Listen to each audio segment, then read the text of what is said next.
One of the main reasons for my attending Munich High End this year was to interview Stephen Wilson about Dolby Atmos.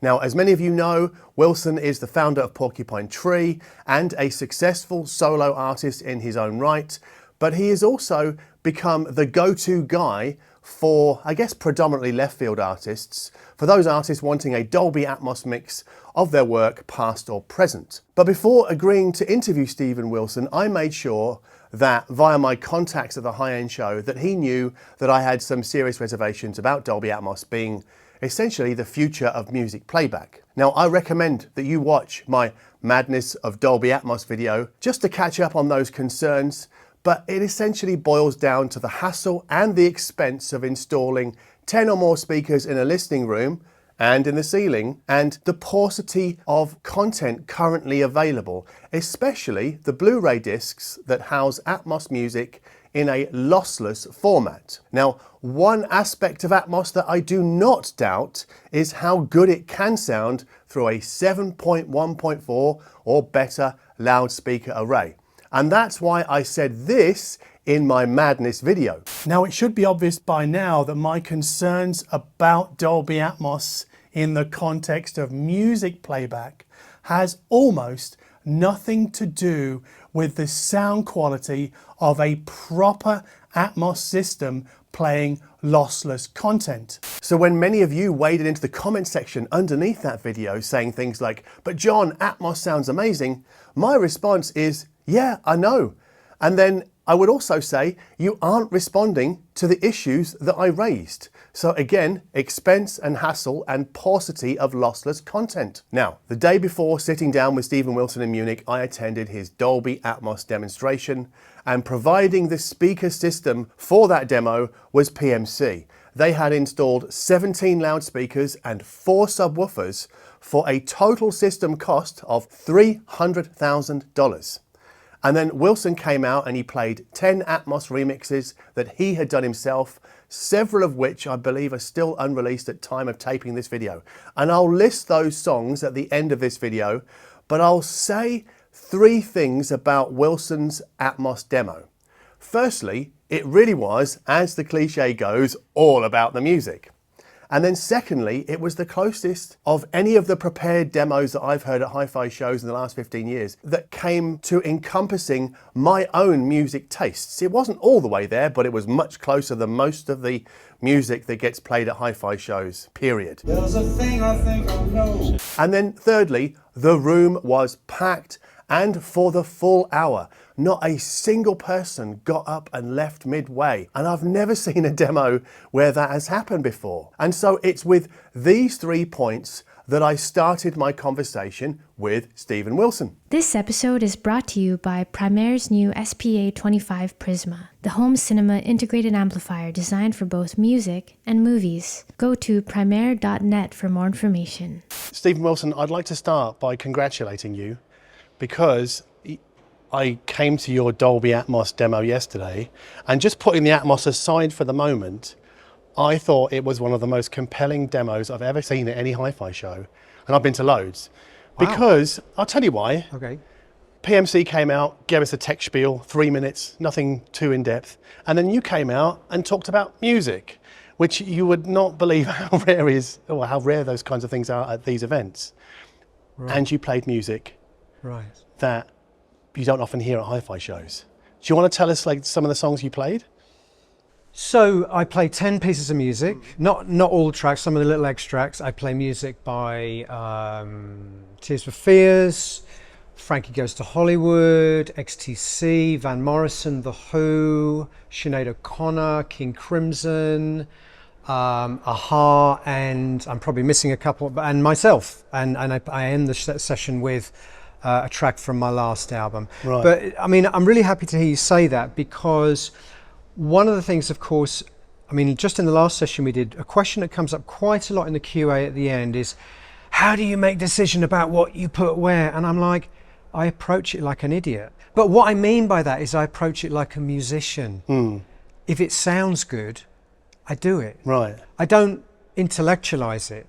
So if I've got like a harmony vocal part or a counterpoint, musical part, I put it where it sounds right to me, as a musician. Right. And I think that's the difference between me doing this and maybe trained engineers and sort of producers doing this, is that I'm none of those things. I was never trained to do this. Right. I approached it like an idiot, like, oh, well, that sounds good. Why can I not do that? Of course I can do that. It just sounds good.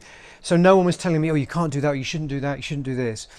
And for whatever reason, that approach, luckily for me, seems to have resonated quite well with listeners, because, as you to state the obvious, listeners are also music lovers. Right. They're not interested in the technique, they're interested in losing themselves inside the music. So maybe in my sense, I've just kind of lucked out because I exist in between these two worlds somehow. I mean, you seem to have become the go-to guy for Atmos remixes. And I've got to say this, and I don't mean this in a pejorative sense, but for mainly left of centre music choices, right? I know you've done Van Morrison. I actually did a list of the songs you played yesterday. But Gentle Giant, I mean, I didn't even know who they were. I mean, and that was fascinating to hear. I know you've mentioned them on your podcast once, but then The Who and Van Morrison, I guess, are more sort of middle of the road.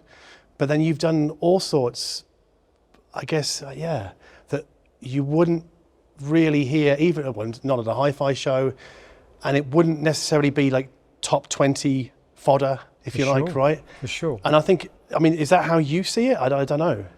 No, you're right. I think it's changing a little bit for me. I am getting offered more mainstream stuff now, but certainly when I started. So I think what you have to understand is where I come from. I come from the tradition of progressive rock. That's what people think I do. Right. I always kick against that to an extent. Right. But I also acknowledge that there's a reason why people think that. I do understand that. So I came from this tradition of progressive rock. So the first jobs I got offered were things like King Crimson, Jethro Tull, Gentle Giant, which broadly speaking, come from the same tradition. But now I seem to have made a name for myself. I'm getting offered all sorts of things. And actually the irony is I'm not really a 70s guy. I'm an 80s, but I grew up in the 80s. Yeah. So for me, I'm really excited now because I'm doing Frankie, and I'm doing, stuff that actually is stuff I grew up with and bought when I was a kid, Tears for Fears. I bought those records the day they came out. So I'm really happy that it's beginning to diversify now. But certainly, yes, to begin with, I was doing music that I was associated with, generically speaking, that I was most associated with. Yeah. Right, okay. Now, one question that comes up a lot in my head is that we come to a demo like this, it's super impressive. You've got speakers above you, to the sides, behind, obviously at the front. And then you got to ask I'll ask myself after a demo like that is, how do I get that at home? Because obviously we're at a hi-fi trade fair, and that is something that people are always considering, right? How do we bring this experience home? And I think it's possibly more challenging to bring that home than your average stereo system. Yeah, I'm glad you qualified it with your last statement, because that's also true of stereo too. You can come to a fair like this and hear the most extraordinary, $1 billion stereo system, and it's like you can't take that home. So it's also true stereo. But you're right, there is an extra level of complexity in terms of spatial, because it's the fact you have to have multiple speakers, and how many people are going to persuade their partner, for example, to completely redesign their front room with a Dolby Atmos system in mind. I think that's where, and I talk about this in the presentation, how obviously there is a history of spatial audio going back to the 70s with quad and the 90s with 5.1. What's different this time? What's different this time is that you can listen to spatial audio binaurally. Yes. And no, it isn't as good, and no, it isn't the same. It's still pretty cool, I think. And obviously one of the things I do when I'm mixing my spatial audio mixes is I stick it on my phone, I stick the mix on my phone, I get on the treadmill, I put on my AirPod Maxes, and I listen to how my Atmos mix is going to sound binaurally. It still sounds pretty cool to me, and it's definitely, for me, it's still a step up from stereo. It still has an additional three-dimensional quality to it. And of course the caveat to all of this is it depends how well the mix is done. Right. I've heard some terrible mixes that sound like a complete mess binaurally, But again, almost anything you can level at spatial audio as a criticism or a sort of Achilles heel, almost everything you can also say, but that's also true of stereo. There are terrible stereo mixes out there. There are terrible Atmos mixes out there. So, but I think the ultimate answer to your question is that you have to acknowledge when you're doing a spatial audio mix that most people will only ever get to hear it binaurally through headphones, sound bars, etc. So Hans Martin Buff, I met with him a few months ago. He had just finished the Peter Gabriel, and he told me, the binaural headphone version is about 50% of what you get from speakers. And would you agree with that? I mean, Yes. is that a fair assessment of I things? think that's I mean, it's as good as any sort of quantifiable figure you can put on it. Yeah. Right. I mean, I do all of my listening, iPhone, AirPods. Yeah. I love the Talking Heads mixes that Eric Thorngren and Jerry Harrison did. Eric Thorngren, I think, passed away yesterday or the day before. I heard about that, yeah. Yeah. But those are absolutely superb. One thing that's really interesting about Hans Martin Buff's Peter Gabriel mix is that the dynamic range of the end result is far greater than the stereo mixes. Is that something that you've noticed or you bake into your Atmos mixes? Well, it's actually not even something that we choose to do. There is a restriction with Dolby Atmos. You can, if you deliver a mix to Apple Music, for example, that it's more than -18 LUFS, they'll throw it out. Right. They'll throw it out. So Atmos mixes are forced, by definition, to be very dynamic. Very dynamic. And actually, one of the most fascinating things to me was, I remixed the last Tears for Fears album into Atmos, and I didn't do the stereo. The stereo CD was crushed. It had a dynamic range of like 4 or 5. It was really extreme. Yeah. So a lot of the fans were going to my Atmos mix and trying to create a stereo down mix because it had no dynamic compression, no mastering compression on it at all. It doesn't make sense to put dynamic compression on an Atmos mix anyway. Obviously, the reason you put dynamic compression on audio a lot of the time is to take the sort of rogue peaks out, but also to create that impression of energy and excitement. Sure. Where every time the bass drum hits, the track just ducks momentarily, and that's what gives sometimes the sensation of pumping excitement. But if things are spread out in the room, it's irrelevant. Right. It's irrelevant anyway. The kick drum here is not going to be affecting an acoustic guitar in another corner of the room. So this whole issue of dynamic compression becomes completely irrelevant, which for the audiophile I think would be something very attractive. It's huge. Yeah. I think it's absolutely huge, Yeah. yeah. I mean, I tried looking for the Frankie Goes to Hollywood on Apple Music this morning. It's not out yet. Oh, okay, because I was like, I've got to hear that behind 40th anniversary, I think it originally came out in November '84, so they're looking at the 40th anniversary this year. Okay. Yeah. I mean, you've talked about artists or labels coming to you. Do you ever go and like hunt for stuff that you want to do? I certainly put the word out. Right. I certainly put the word out. Yeah. Yeah. And sometimes that has, led to work. Yeah, for sure. Is there anything you'd really like to do that you can't get your hands on yet? So many things. So many Right. things. I mean, the list is endless. I mean, I've been very lucky to have ticked off some of my bucket list. I have been able to tick off, but things like Talk, Colour of Spring, Spirit of Eden, anything from the Kate Bush catalogue would be a dream. I say in the presentation, any music where there's a degree of sound design, layering, texture, production-led music is perfect for spatial audio. Right. And these are also some of my favourite artists, so...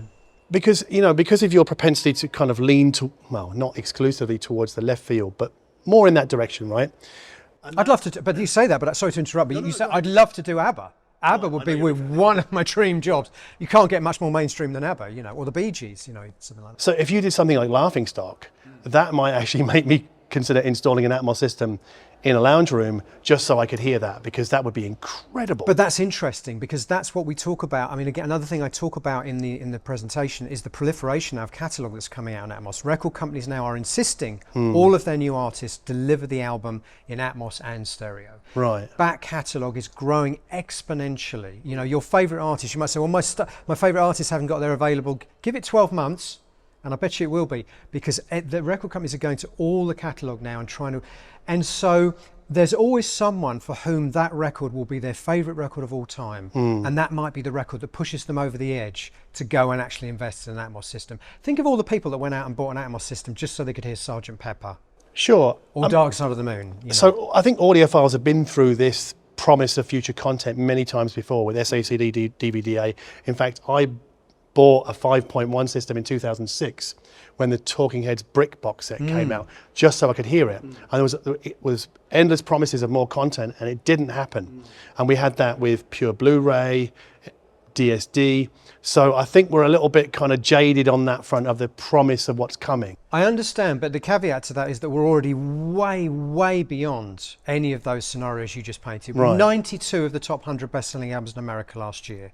Dolby Atmos mixes available. All 8 of the top Grammy-nominated records in America last year, all available in Dolby Atmos. We're almost at the point, you know, and I understand this because I remember when I first got, my dad worked for Philips, so I was the proud owner of one of the first ever CD players when I was about 12 years old. Right. And there was literally, you would go into your local record store, there was a piece of A4 paper that had a list of all the titles that were available. And I remember thinking to myself, wouldn't it be, I bet Tangerine Dream's never going to be available on compact disc. Fast forward 20 years and there's more stuff on CD available than there was ever available on vinyl. Sure, absolutely, yeah. And I'm not suggesting we're at that stage with Dolby Atmos now, but we're well past the point you were talking about where 5.1 and quad and those things dipped off. There is a lot of catalogue out there, a lot of catalogue. I think Apple say something like 35% of all the material they have up online is available in Really, spatial that audio. much? Yes. Holy smokes. Because my perception of it was, because my tastes are more left field, like pop music that's been kicked and walks with a limp is the kind of way I would describe it. So like, I just think about Galaxy 500 or The House of Love or even Future of the Left, which they would never do a Atmos mix, I wouldn't think. Well, never say never. I know, but it's never say never. Because I tell you, I remember going back all those years thinking there's certain things, they'll never be available. Those things will never get released on compact disc. And then, you know, now we're drowning in, you know, not only compact disc, not only they've been released on compact disc, they've been released on compact disc with the outtakes and the demos and the alternate versions. There's almost too much. I never say never. I mean, a lot of it will be down to the artist as well. Those kind of bands that are on more independent footing, it'll be down to them to be passionate about it. But the major labels, I think they're definitely interested in getting as much of their catalogue as possible out there. So you're saying it's not just the way I would perceive it until today, is it's mainly top 100 American charts and then legacy, I don't want to call it old man music, but you know, Beatles. No, I know what you mean. You know. I know what you mean. But it isn't just that. It isn't just that. Right. As you pointed out, I've done some more. You know, I've done almost the whole XTC catalogue. Now, XTC probably not quite Galaxy 500 in terms of Colton, but not far up. No, it's not much not further at all, up from Galaxy. I've done their whole catalogue. Right. Why have I done their whole catalogue? Because A, the band are passionate, and B, I'm passionate. Right. And they've licensed their own catalogue from Virgin, so they can do what they want with it. Okay. So could you tell us about your Atmos setup in your studio? Well, what sort of, I mean, are you allowed to talk about the brands and the kind of the things you use there? Because it's PMC here, but you might not use it at home. No, I use Genelex at home. Right. And I have a 7.1.4 system. Okay. So nowhere near as grand. I mean, I've never heard these mixes on a system as grand as the one I just heard here. It sounds good in my studio. It sounds great in my studio. So I have a 7.1.4 system. I've been using Genelex ever since I started doing 5.1 15 years ago, because that's what the guy that taught me to do it was using. Okay. I say taught me. I watched someone do a 5.1, a guy called Elliot Shiner. I watched him do a 5.1 mix of one of my albums and thought to myself, I can do that. And so I went out and replicated his system. Right. So I've been using Genelex. Yeah, okay. And do you find that some albums are just easy to do in Atmos and others you kind of really have to work hard to get something out of them? Well, the hardest albums to do, and again I talk about this in the presentation, the hardest albums to do are the ones where you risk pulling the glue apart if you start, particularly with rock music where we're used to the drums, the bass, the rhythm guitars being almost this kind of gestalt entity that we can't get used to the idea that would be separated out. So I have mixed certain albums where it was a challenge to find things to put in the other speakers. Right, because I took the ABC debut and the Suede debut to the studio that Hans Martin Buff works on and had a listen, and they're very different. So the ABC is, from what I recall, is more spread out in all directions, and the Suede, because it's a kind of like a dense guitar record, if you pull that apart too much, is that one of those albums where you'd lose it a bit? Yes, although at least the Suede record has a lot of extra overdubbing and textures. I mean, Bernard Butler overdubs so many guitars, and there are keyboard parts and there are piano. I'm thinking more of your AC/DCs, your Rolling Stones, where a lot of the time the backing track is literally just drums, bass, and a couple of rhythm guitars. And if you start separating those things out too much, it doesn't sound like the Rolling Stones. It doesn't sound like, the AC/DC anymore. And I think it's fair to say that spatial audio is not right for everything. And I do say that in the presentation. I say, look, it's not right for everything. And I conclude by saying that it lends itself particularly well to progressive rock, because it's by definition, it's very layered. 80s production-led music of the variety of Trevor Horn's, ABC, Frankie, and electronic music. Yeah, I'm amazed that, because where you went prog rock, I went in the 90s deep into IDM, like really into it. Well, I went into that too. Yeah. Right, and I'm amazed, like Ortega, somebody like them, haven't embraced it. Well, I can tell you exactly why, because I've approached Richard James and Sean and Rob from Ortega. Right. Everything they do, they just go direct to stereo. Right. So there are no multi-tracks. Oh, I see. Okay, so that's never going to happen, right? No, so they make music in the old sort of fashioned way of just being DJs experimenting with like plugins and virtual instruments, and they just bounce it directly to stereo.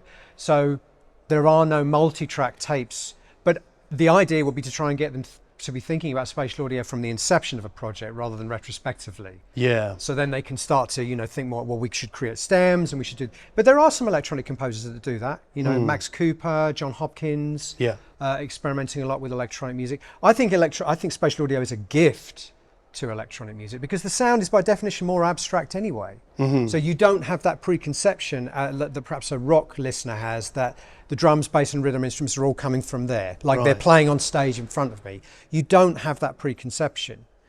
So I would love to see more of that kind of music. I'm a big fan of that music myself. Boards of Canada, you know, amazing. Yeah, fantastic, yeah. Amazing in spatial. I mean, you've mentioned the sort of the live connection, and I think one thing that I've thought about quite a lot is when I go to see a band, everything's coming from the front, the visuals, the sound. I mean, I know they'll have like maybe speakers, but they're not playing in surround sound. Like it's still a sort of stereo presentation. And Atmos is not like that. So there's a sort of a disconnect.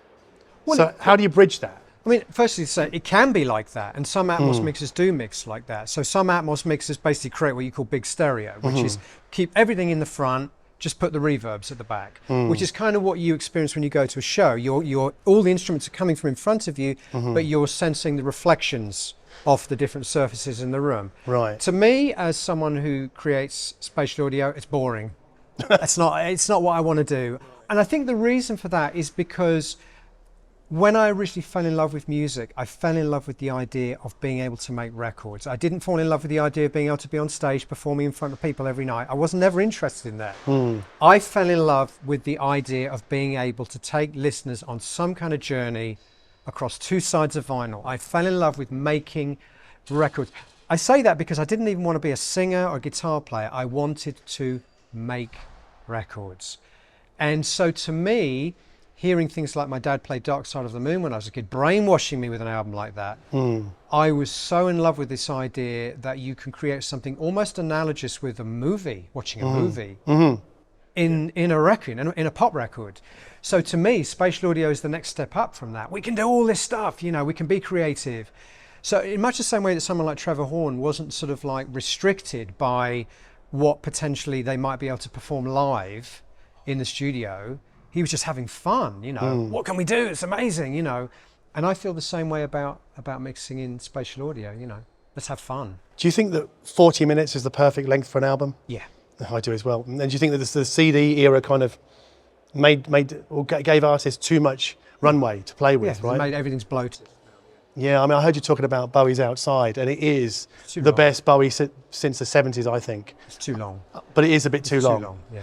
Yeah, I mean, that's something I would love to hear in spatial, but I don't know what the legal wranglings are for that kind of catalogue. So I've approached David Bowie's estate. So David's whole thing was only the people that originally worked on the record are allowed to remix the records. So that would have to be Enod and Visconti working on that, yeah. You and I are big fans of Momus, right? Which is a little-known artist, Nick Curry, who has lived all over the world, now he's in Berlin. Yeah. And I wanted to ask you, like, if you could pick one of his catalogue albums to do in Atmos, which one would it be? Wow. I mean, his records are pretty lo-fi, which is one of the things I like about them, you know. But the Poison Boyfriend has quite a lush well, production. that was the one I was going to pick because my favourite Momus track of all is the Gate Crasher, which is the opening track. Yes, yeah. Opening track, and also there's Closer to You on it. Probably that one because it's kind of halfway between his more sort of singer-songwriter sensibility and his more electronic, so there's kind of both things going on. But I love The Tender Pervert, you know, Don't Stop the Night. I mean, all those Creation records are just, the songwriting is just phenomenal. I covered a song off Don't Stop Me Now called "A Guitar Lesson," a very controversial one. Very controversial. Very controversial one, yeah. Yes, you got I did a cover of that, yeah. We won't talk about that. I No, think we need to best be not to read family the lyrics, friendly. yeah. And do you think somebody, because I know you're a big fan of the Red House Painters, I only really like the first couple of albums. Is that the kind of music that would go well in Atmos, or is that one you probably want to leave alone? Do you know what? I think that would work, and the reason it would work is because there's a lot of space and there's a Right. lot of reverb. And again, one of the things I talk about in the presentation is that sometimes music is quite sparse, but if reverb is a very big part of the fabric of the music, as it is with, you know, with Red House Painters, some of his vocals just sounded, you know, like almost had like this church-like ambience. Yes, yeah. I would love to do things like Katie's Song and Roller Coaster and Grace Cathedral Park. I think that's a band that would work. Right, okay. In spatial, because there's so much space inherent in the music anyway. Right. Yeah. Well, I think we'll wrap it there, Stephen. Thank you very much for your time. I know you're a busy man and you probably need to lie down right now. Pleasure. I've still got to go and do one more presentation before I can go home. So I hope you liked that. I enjoyed doing the interview very much, and it was actually the first time I'd done an interview in that kind of format, so face to face with cameras. The songs that Wilson played in Atmos mixes in Munich were Gentle Giants on Reflection, Tears for Fears is the Tipping Point, The Who's Baba O'Reilly, Van Morrison's Moondance, and then Sinead O'Connor's Nothing Compares to You, which started as a stereo mix and then expanded out to Atmos, and then I think collapsed back to stereo and went back again, so you could understand what Atmos could do for a song like that. And then he played King Crimson's I Talk to the Wind, and then my favourite was Frankie Goes to Hollywood's Welcome to the Pleasure Dome, which isn't out yet. And then he played XTC's Season Cycle, and then Aha's Take On Me, which I'm not a fan of, but lots of people are. And then Wilson wrapped the entire presentation with one of his own songs. I think it was called Staircase, but I could be wrong, so don't shout at me if I got the wrong one. And yes, Wilson and I did chat beforehand to make sure that both of us wore black jeans and a denim shirt on the day of taping. And I also apologise if you don't know who Momus is. Now, not everyone's going to like it, but I urge you to listen to The Poison Boyfriend if you have a chance, but skip the first 3 tracks on streaming and the CD to get to the album proper. And then maybe consider hitting me up on Patreon, where I'll soon be sharing a really, truly great follow-up story about Momus and that album. And then also, what else do I want to say? Yes, yesterday I met with Hans Martin Buff. He's the guy that I mentioned in this interview who did the Atmos mix of Peter Gabriel's I.O. And so after that conversation and after my conversation with Stephen Wilson in Munich, I still might have, I think, more to say about Dolby Atmos, but I'm going to let that sort of percolate for a couple of weeks before I make another video, if I do so at all. So we'll see what happens on that front, but until then, thank you ever so much for watching.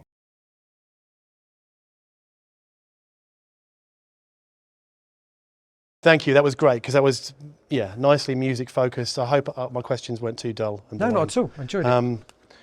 Appreciate your time, and I know you need time to kind of... I'm glad you enjoyed it anyway. I'm glad you enjoyed it, because they told me you were a spatial skeptic. So. I am a little bit still, Yeah. like in terms, it's about, I'll tell you,